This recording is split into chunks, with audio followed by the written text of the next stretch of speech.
He's still there? When I followed Lars on the set of Breaking the Waves, I was maybe a little bit amazed because it was very jolly from Lars's side. He was not at all neurotic or hard to work with guy, but on the contrary, very lively, very open, and very happy. Lars has his anxieties which come and go.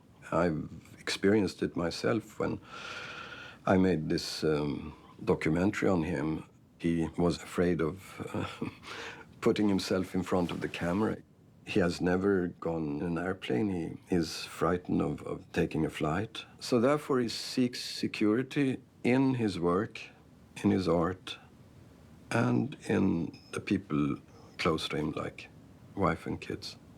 He lives very much in the film studio, in the company of not only the actors, but also the people behind the camera.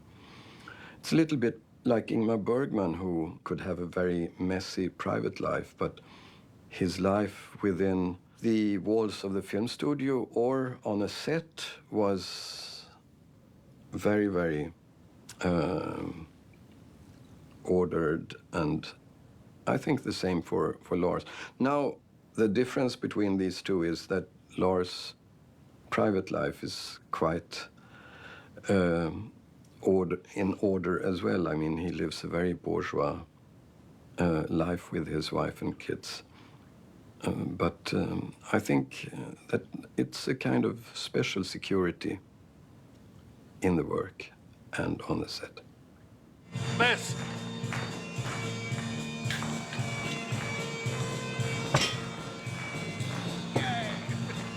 Breaking the Wave is a new kind of opening for Lars von Trier, mainly because when he started to make professional movies, feature films, I think he was more interested in the technical side of filmmaking, which you can see from Element of Crime and also Zentropa. And I have a feeling that he also was a little bit afraid of the actors. He didn't know how to handle them or to speak to them. So he kept to what he was good at that time, which was composing pictures and editing them in a very suggestive way. Everything was perfect in photography, sound. It was like a kind of illusion machine going on. But I think a change came when he made The Kingdom for Danish television. There he worked with some of the very best Danish performers, both in cinema and theater, and the Swedish actor Ernst-Hugo Järegård. He was surrounded with all these fantastic actors, and he suddenly dared to talk to them. And then he carried on with Breaking the Waves, where he is as interested in the technical side, but it's in a new way. And he's much more into the actors and the acting process. Just prior to Breaking the Waves, he had published his Dogme Manifesto in Copenhagen together with a couple of colleagues. Dogme, which says that you should work in a very simple way. Thomas Winterberg started with Festen, which was the first Dogma film, and then after Breaking the Waves, Lars made his Dogma film, The Idiots. But in a way, he started already in Breaking the Waves by using handheld camera and, as far as he could, the original sound. Of course, Breaking the Waves is much more sophisticated in style than his Dogma film. But it has some inspiration has come from this manifesto. I think this was a way for him to find some kind of new freedom in filmmaking. And I think it's very important because you can see from all the films he has made after, from Breaking the Way and on, they have this kind of mixture of spontaneity and control, the director's control. I love you. And don't love some other man. Rose. Acting is a risky business, and in Lars von Trier's films, it can really be very risky. I mean, he is asking things from actors which are daring, and they don't have to be daring only in a physical or erotic or other ways, but also in a more psychological way. And that's, I think, the most important development in Lars's career, that he has come closer and closer to the actors. What he does, it's very well scripted, all these films. While shooting, there are lots of improvising in between the written dialogue, because he leaves the actors very freely, seemingly, in front of the camera. But somehow, when you see the finished film and you compare it to the script, it's almost exactly the words written.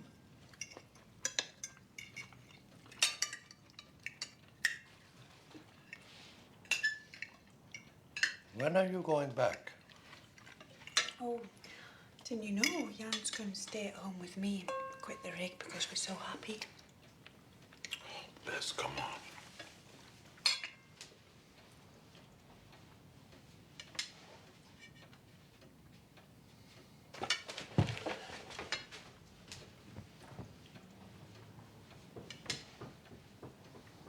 I wish I could. So he has let the actors free to improvise in between, and then he cuts those parts away and he uses exactly the words written in his original script.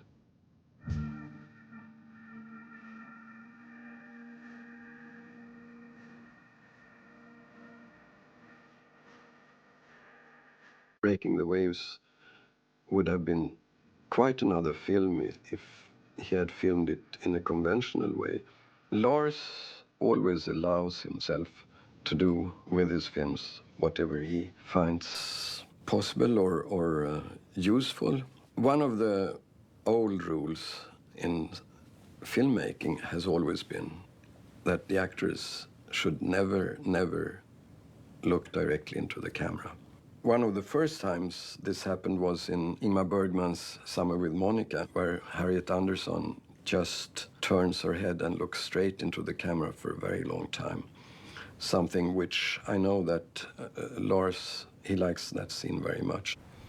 And I think when he asks Emily Watson to do the same, this is to get us more involved in her and her situation and her fate.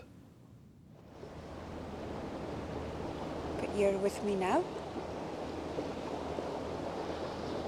Of course I am, Bess. You know that.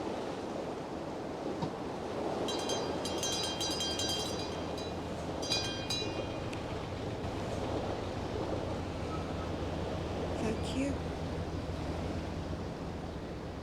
She's checking. Are you still there? Are you following me? Are you? Yeah. Can I go on? It's sometimes hard to talk about influences of Lars. Of course, he had his share of Trier, but I think Lars would very much more like to say that he is the original artist who goes his ways. He's, in a way, the film's equivalent to Picasso.